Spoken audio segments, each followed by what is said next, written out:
Assalamualaikum warahmatullahi wabarakatuh.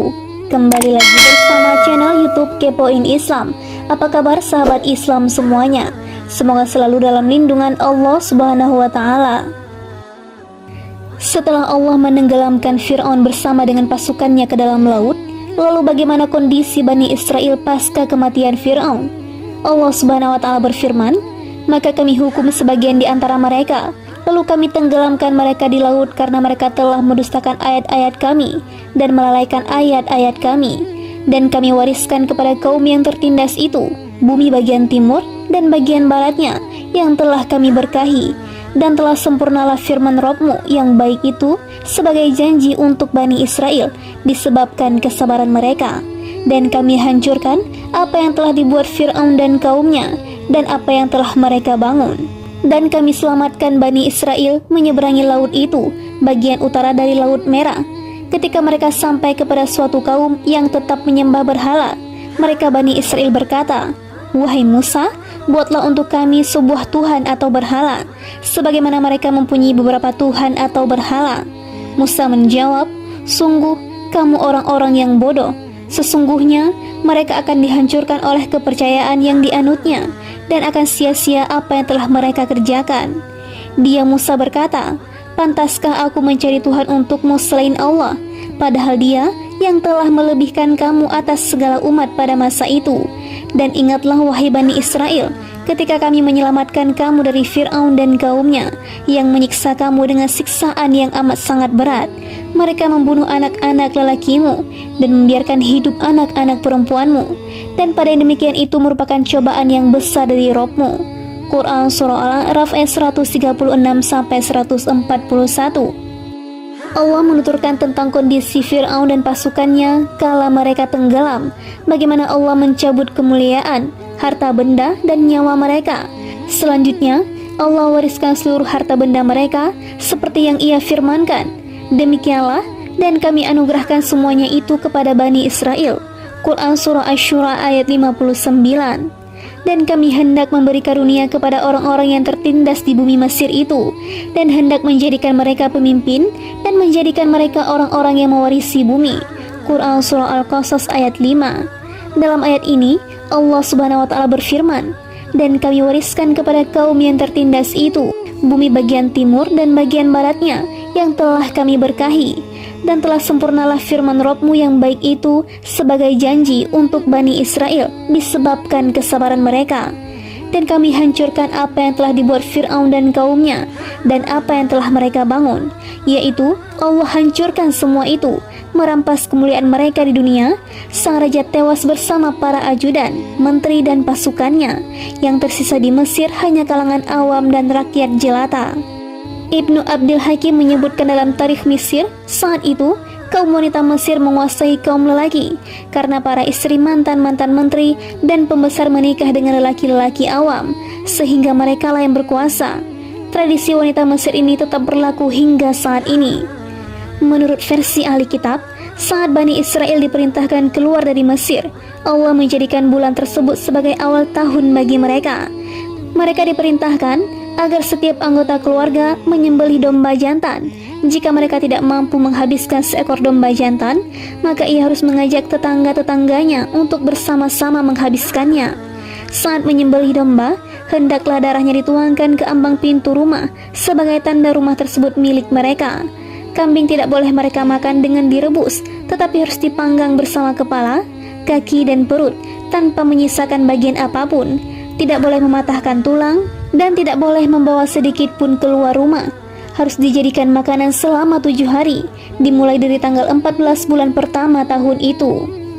Waktu itu musim semi. Saat memakan kambing, harus mengenakan ikat pinggang, mengenakan sepatu, dengan tangan memegangi betis, dan harus memakan kambing dengan cepat dalam posisi berdiri. Apapun makanan yang tersisa hingga keesokan hari harus dibakar. Ini disyariatkan kepada mereka sebagai hari raya untuk keturunan penerus selama kitab Taurat diamalkan. Kemudian ketika syariat ini dihapus dengan syariat lain, syariat Taurat batal, dan itulah yang terjadi. Mereka atau ahli kitab menuturkan, pada malam itu Allah membunuh para gadis Kipti dan hewan-hewan yang belum pernah bunting untuk mengalihkan perhatian mereka. Bani Israel kemudian pergi pada tengah hari, saat penduduk Mesir tengah meratapi para gadis dan ternak-ternak milik mereka. Di setiap rumah pasti ada ratapan. Saat wahyu datang kepada Musa, mereka keluar dengan bergegas. Mereka membawa adonan roti sebelum meragi, membawa bekal-bekal yang mereka bungkus dengan baju, lalu mereka panggul. Sebelumnya, mereka meminjam banyak sekali perhiasan dari penduduk Mesir. Mereka kemudian keluar meninggalkan Mesir dengan jumlah sebanyak 400.000 lelaki, tidak termasuk anak-anak dan wanita. Mereka juga membawa hewan ternak. Mereka tinggal di Mesir selama 63 tahun. Demikian teks kitab mereka. Tahun ini mereka sebut sebagai tahun Fasakh, dan hari raya ini mereka sebut sebagai hari raya Fasakh. Mereka juga punya hari raya Fitri dan Hamal di awal tahun. 3 hari raya ini adalah hari raya utama bagi mereka dan tertera dalam kitab mereka. Saat keluar meninggalkan Mesir, mereka juga membawa peti Yusuf. Mereka keluar melalui rute Laut Yusuf. Pada siang hari, mereka berjalan dinaungi awan yang ikut berjalan. Di dalam awan tersebut ada semacam tiang cahaya. Kemudian saat malam hari, di dalam awan tersebut ada semacam tiang api. Mereka kemudian tiba di pantai dan singgah di sana. Mereka terkejar Fir'aun dan pasukannya dari Mesir saat mereka berada di tepi pantai. Banyak di antara Bani Israel ketakutan. Bahkan ada yang mengatakan, tinggal di Mesir lebih kami sukai daripada harus mati di daratan ini. Musa kemudian berkata kepada yang mengatakan seperti itu, jangan takut, karena Fir'aun dan bala tentaranya tidak akan pulang ke negeri mereka lagi. Allah kemudian memerintahkan Musa untuk memukul lautan dengan tongkat dan memerintahkan Bani Israel agar memasuki lautan. Lautan terbelah menjadi 2 sisi seperti 2 gunung, sementara bagian tengahnya kering karena Allah mengirim angin selatan dan angin panas. Bani Israel kemudian mengarungi lautan. Mereka dikejar Fir'aun dan tentaranya. Saat Fir'aun dan tentaranya tepat berada di tengah, Musa memukul lautan dengan tongkat, lalu air kembali seperti sedia kala. Hanya saja, menurut ahli kitab, peristiwa ini terjadi pada malam hari dan lautan kembali menyatu pada pagi hari. Ini murni kekeliruan mereka, sekaligus menunjukkan mereka tidak mengerti dalam menerjemahkan kisah ini. Mereka menuturkan, saat Allah menenggelamkan Fir'aun dan pasukannya, Musa dan Bani Israel membaca kalimat tasbih berikut. Kami bertasbih kepada Rob yang maha indah, yang mengalahkan pasukan-pasukan dan melemparkan para pasukan gagah berani ke dalam lautan dan kokoh dan terpuji. Bacaan tasbih ini panjang. Mereka menuturkan, Nabi Maryam, saudari Harun, menabuh rebana. Para wanita keluar mengikutinya. Mereka semua menabuh rebana. Maryam kemudian mengucapkan, Maha suci Rob yang maha mengalahkan, yang mengalahkan kuda-kuda dan para penunggangnya dengan dilemparkan ke lautan. Seperti itulah yang dibaca Ibnu Katsir dalam kitab mereka. Mungkin riwayat inilah yang membuat Muhammad bin Ka'ab al-Qurzi mengatakan bahwa Maryam binti Imran, ibu Isa, adalah saudari Harun dan Musa. Padahal Allah berfirman, hai saudara perempuan Harun. Quran Surah Maryam ayat 28. Telah dijelaskan sebelumnya, pernyataan di atas keliru dan hal tersebut tidak patut diucapkan. Juga tidak ada seorang pun yang mengikuti kata-kata ini. Justru ditentang semua orang dengan asumsi riwayat tersebut mahfuz atau terjaga kesahihannya.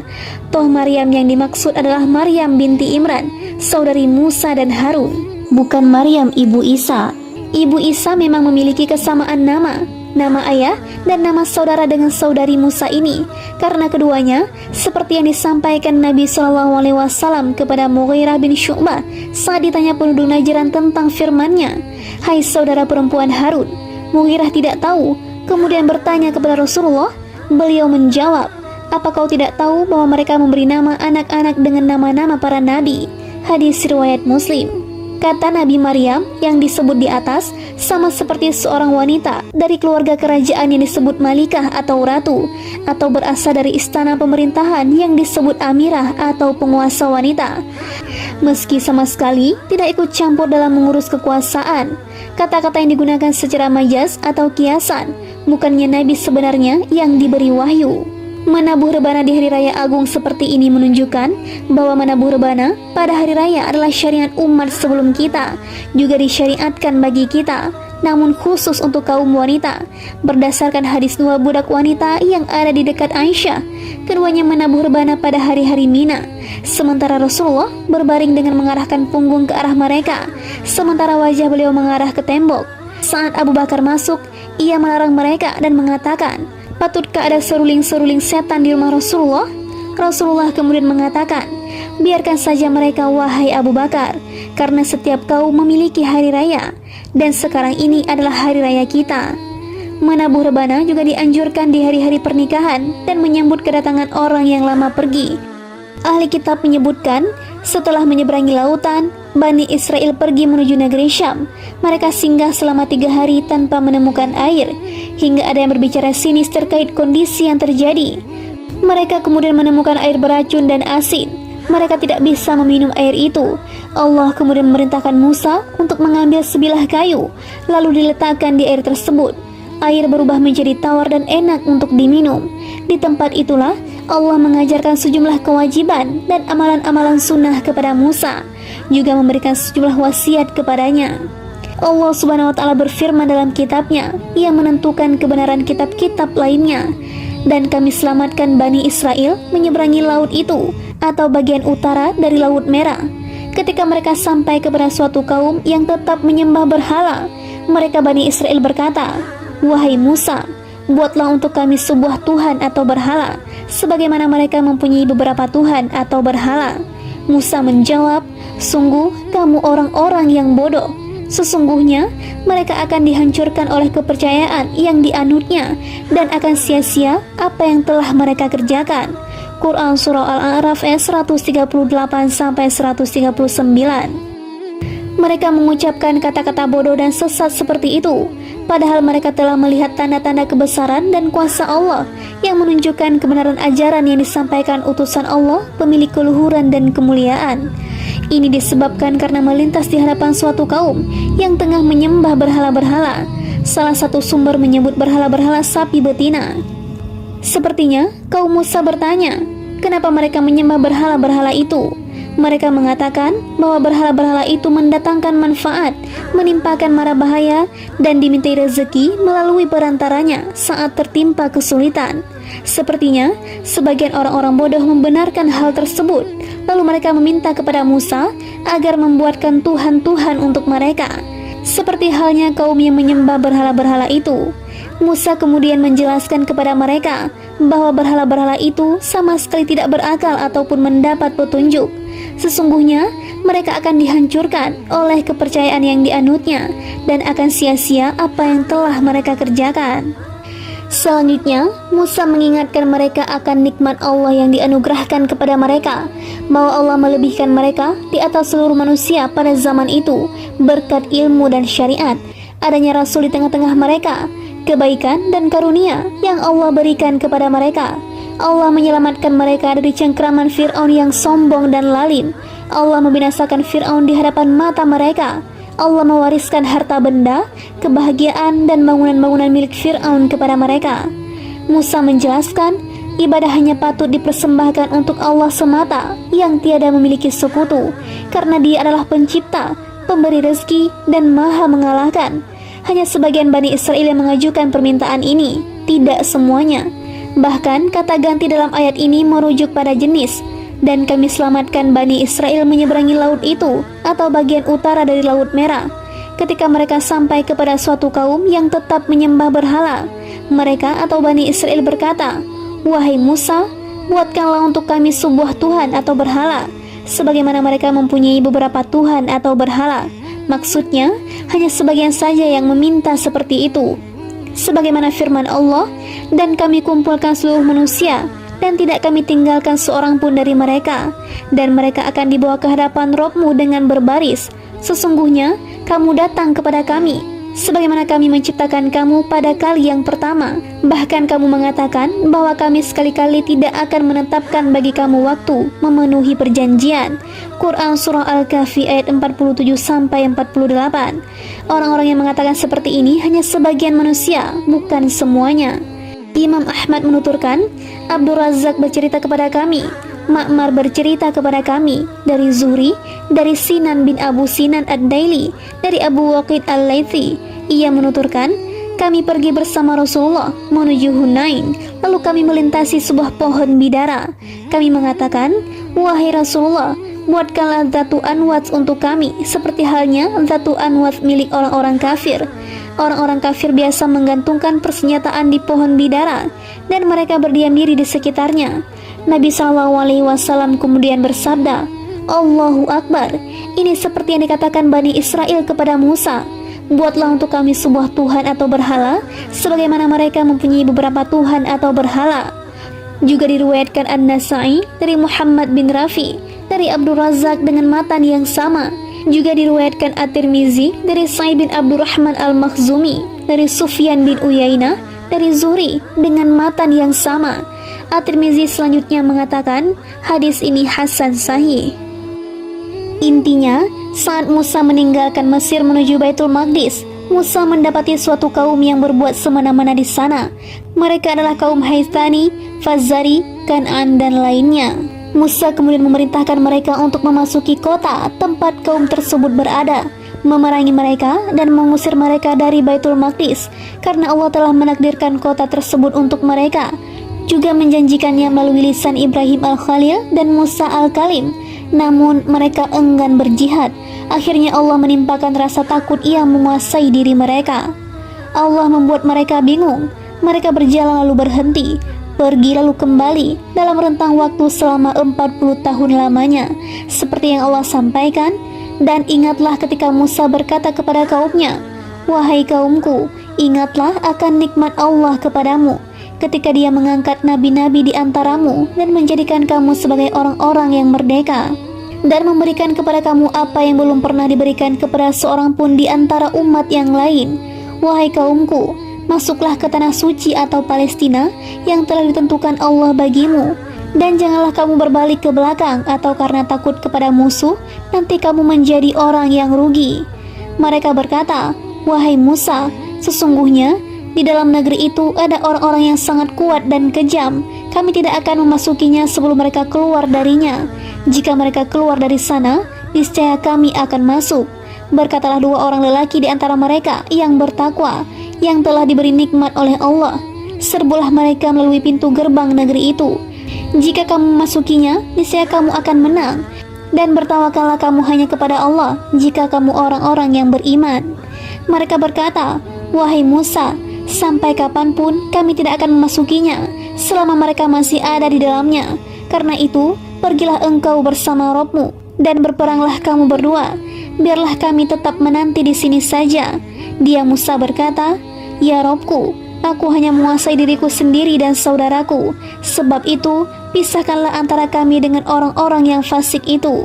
Allah Subhanahu wa Ta'ala berfirman, jika demikian, maka negeri itu terlarang buat mereka selama 40 tahun. Selama itu, mereka akan mengembara kebingungan di bumi. Maka janganlah engkau Musa bersedih hati memikirkan nasib orang-orang yang fasik itu. Quran Surah Al-Maidah ayat 20-26.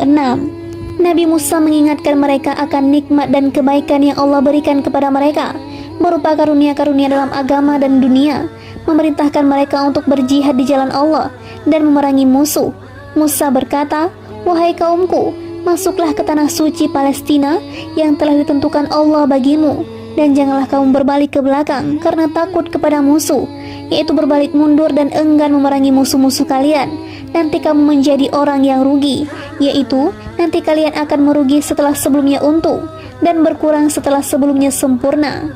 Mereka berkata, wahai Musa, sesungguhnya di dalam negeri itu ada orang-orang yang sangat kuat dan kejam, yaitu lalim, kafir, dan congkak. Kami tidak akan memasukinya sebelum mereka keluar darinya. Jika mereka keluar dari sana, niscaya kami akan masuk. Mereka takut kepada orang-orang jahat tersebut, padahal mereka telah menyaksikan kematian Fir'aun yang jauh lebih jahat dan lebih kuat dari kaum-kaum tersebut. Di samping jumlah dan pasukan Fir'aun juga lebih banyak dan lebih besar.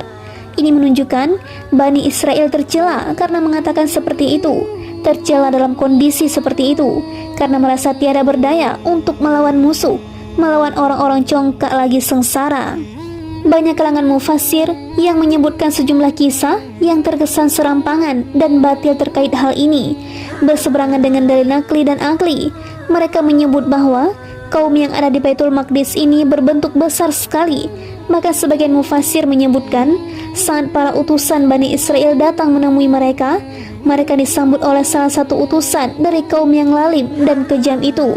Utusan tersebut lalu memungut utusan-utusan Bani Israel satu persatu, lalu ditempatkan di kerah baju dan kantong-kantong celananya. Dan jumlah utusan Bani Israel ini sebanyak 12 orang. Raksasa tersebut kemudian membawa mereka, lalu meletakkan mereka di hadapan raja orang-orang lalim. Si raja bertanya, siapa mereka? Ia tidak tahu bahwa mereka adalah manusia, dan baru tahu saat itu. Ini semua hanya kisah-kisah melantur dan khurafat yang tidak nyata. Juga disebutkan, si raja mengirim beberapa buah anggur bersama mereka. Satu buah anggur cukup mengenyangkan satu orang, dan buah-buahan lain agar mereka tahu seberapa besar ukuran tubuh orang-orang lalim tersebut. Itu tidak benar. Mereka juga menyebutkan bahwa Auj bin Inat keluar dari tempat orang-orang lalim itu menuju Bani Israel untuk membinasakan mereka. Tingginya mencapai 3.333 hasta. Demikian disampaikan Baghawi dan lainnya. Itu tidak benar, seperti yang telah kami jelaskan sebelumnya saat menjelaskan sabda Nabi SAW. Sungguh Allah menciptakan Adam dengan panjang 60 hasta. Kemudian bentuk fisik terus menyusut hingga saat ini. Mereka juga menuturkan, Auj naik ke puncak gunung lalu mencabut gunung tersebut. Ia angkat untuk ia lemparkan ke arah pasukan Musa. Seekor burung kemudian datang lalu mematok batu besar itu hingga berubah menjadi kalung di leher Auj bin Inat. Musa kemudian menghampirinya lalu meloncat ke atas setinggi 10 hasta. Tinggi Musa adalah 10 hasta. Dengan memegang tongkat setinggi 10 hasta, Musa menggapai mata kaki Auj bin Inat lalu membunuhnya. Kisah ini diriwayatkan dari Nauf al-Bakali, dinukil Ibnu Jarir dari Ibnu Abbas. Sanad riwayat ini perlu diteliti lebih jauh. Di samping itu, kisah ini termasuk kisah-kisah Israiliyat, hasil rekayasa orang-orang bodoh Bani Israel, karena tidak sedikit kabar-kabar dusta menyebar di kalangan mereka. Mereka sendiri tidak bisa memilah mana yang benar dan mana yang bohong. Dengan asumsi riwayat ini sahih, tentu Bani Israel bisa dimaklumi jika enggan memerangi raksasa-raksasa seperti itu. Padahal Allah telah mencela mereka karena tidak mau berjihad, dan sebagai hukumannya Allah membuat mereka bingung karena tidak mau berjihad dan menentang Rasul. Dua orang saleh di antara mereka menyarankan untuk maju menyerang dan melarang berdiam diri. Ada yang menyebut kedua orang tersebut adalah Yusha bin Nun dan Khalid bin Yufana. Demikian dinyatakan Ibnu Abbas, Mujahid, Ikrimah, Atiyah, As-Suddi, Rabi bin Anas dan lainnya. Allah Subhanahu wa taala berfirman, berkatalah dua orang laki-laki di antara mereka yang bertakwa, yaitu takut kepada Allah, yang telah diberi nikmat oleh Allah, yaitu nikmat Islam, iman, ketaatan dan keberanian. Serbulah mereka melalui pintu gerbang negeri itu. Jika kamu masukinya, niscaya kamu akan menang. Dan bertawakallah kamu hanya kepada Allah jika kamu orang-orang beriman, yaitu jika kalian bertawakal kepada Allah, memohon pertolongan dan berlindung kepadanya, Ia pasti menolong kalian untuk mengalahkan musuh, memperkuat kalian dan memberikan kalian kemenangan. Mereka berkata, wahai Musa, sampai kapanpun kami tidak akan memasukinya selama mereka masih ada di dalamnya. Karena itu pergilah engkau bersama Rabbmu dan berperanglah kamu berdua. Biarlah kami tetap menanti di sini saja. Para pemuka Bani Israel bertekad untuk tidak berjihad hingga terjadilah suatu kelemahan besar. Ada yang menyebutkan saat Yusha dan Khalid mendengar kata-kata ini, keduanya merobek baju, sementara Musa dan Harun sujud karena membesarkan kata-kata tersebut, sekaligus sebagai wujud sikap marah karena Allah dan belas kasih terhadap umat jika kata-kata tersebut akan mengundang petaka bagi mereka. Dia Musa berkata, ya Robku, aku hanya menguasai diriku sendiri dan saudaraku. Sebab itu pisahkanlah antara kami dengan orang-orang yang fasik itu. Ibnu Abbas mengatakan, berilah putusan antara aku dan mereka. Allah berfirman, jika demikian, maka negeri itu terlarang untuk mereka selama 40 tahun. Selama itu, mereka akan mengembara kebingungan di bumi.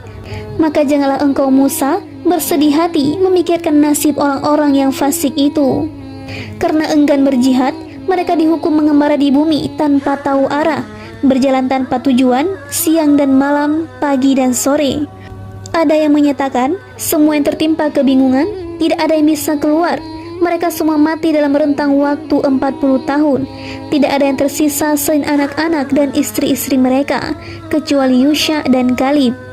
Para sahabat Rasulullah SAW tidak mengatakan pada beliau seperti yang dikatakan kaum Musa kepada Musa. Saat Rasulullah meminta pendapat mereka untuk pergi menyeberang, Abu Bakar As-Siddiq kemudian menyampaikan pendapat dengan baik. Setelah itu, seorang muhajirin juga menyampaikan pendapat. Setelah itu beliau mengatakan, "Sampaikan pendapat kalian padaku." Sa'ad bin Mu'az akhirnya angkat bicara, "Sepertinya kami yang engkau maksudkan, wahai Rasulullah. Demi zat yang mengutusmu dengan kebenaran, andai pun engkau membawa kami ke lautan, lalu kau seberangi lautan itu, tentu kami pun akan ikut menyeberang bersamamu, dan tak seorang pun di antara kami tertinggal di belakang. Kami tidak akan enggan jika kau mempertemukan kami dengan musuh esok hari. Sungguh kami ini orang-orang yang sabar dalam peperangan dan tulus saat berperang. Mudah-mudahan Allah memperlihatkan aksi-aksi kami yang membuatmu senang. Silakan kau membawa kami pergi atau keluar Madinah dengan berkah Allah." Rasulullah SAW merasa senang dengan kata-kata Sa'ad dan beliau lebih bersemangat. Imam Ahmad menuturkan, "Waki bercerita kepada kami, Sufyan bercerita kepada kami dari Mukharik bin Abdullah al-Ahmasi, dari Tariq bin Syihab, bahwa Mikdad berkata kepada Rasulullah saat perang Badar, 'Wahai Rasulullah, kami tidak akan mengatakan seperti yang dikatakan Bani Israel kepada Musa, pergilah engkau bersama Rabbmu dan berperanglah kamu berdua. Biarlah kami tetap menanti di sini saja. Tapi yang kami katakan adalah, pergilah engkau bersama Rabbmu, lalu berperanglah kalian berdua. Sungguh kami ikut berperang bersama kalian berdua." Sanad hadis dari jalur ini bagus. Hadis ini juga diriwayatkan melalui sejumlah jalur lain. Ahmad menuturkan, Aswad bin Amir bercerita kepada kami, Israel bercerita kepada kami dari Mukharik bin Tariq bin Syihab. Ia mengatakan, Abdullah bin Mas'ud menuturkan, "Sungguh aku pernah menyaksikan suatu kejadian yang dilakukan Mikdad. Andai aku menjadi Mikdad saat itu, tentu lebih aku sukai dari apapun." Ia menghampiri Rasulullah saat beliau mendoakan keburukan pada orang-orang musyrik. Lalu ia berkata, "Wahai Rasulullah, kami tidak akan mengatakan seperti yang dikatakan Bani Israel kepada Musa, pergilah engkau bersama Rabbmu dan berperanglah kamu berdua. Biarlah kami tetap menanti di sini saja. Tapi kami akan berperang di sisi kanan, kiri, depan dan belakangmu." Aku melihat wajah Rasulullah membinar dan senang karena kata-kata itu. Juga diriwayatkan Imam Bukhari dalam kitab Tafsir dan Al-Mawazi dari sejumlah jalur dari Mukharik dengan matan yang sama. Al-Hafiz Abu Bakar bin Mardawai menuturkan, Ali bin Husain bin Ali bercerita kepada kami, Abu Hatim Ar-Razi bercerita kepada kami, Muhammad bin Abdullah Al-Ansari bercerita kepada kami, Hamid bercerita kepada kami dari Anas, Rasulullah SAW hendak bergerak menuju Badar. Beliau kemudian meminta pendapat kaum muslimin. Umar menyampaikan pandangan kepada beliau. Setelah itu beliau kembali meminta pendapat mereka. Kaum Ansar lalu angkat bicara, "Wahai kaum Ansar, kalianlah yang dimaksudkan Rasulullah." Mereka mengatakan, "Kalau begitu, kami tidak akan mengatakan seperti yang dikatakan Bani Israel kepada Musa, pergilah engkau bersama Rabbmu dan berperanglah kamu berdua. Biarlah kami tetap menanti di sini saja. Demi zat yang mengutusmu dengan kebenaran, andai pun engkau berpergian menuju Barkul Ghimat, kami pasti mengikutimu." Juga diriwayatkan oleh Imam Ahmad dari Ubaidah bin Hamid At-Tawil dari Anas dengan matan yang sama. Juga diriwayatkan An-Nasa'i dari Muhammad bin Muthanna dari Khalid bin Haris dari Humaid dari Anas dengan sanad yang sama. Juga diriwayatkan Ibnu Hibban dalam kitab sahihnya dari Abu Wa'il, dari Abdul A'la, dari Mu'tamir, dari Hamid, dari Anas dengan matan yang hampir sama. Wallahu a'lam.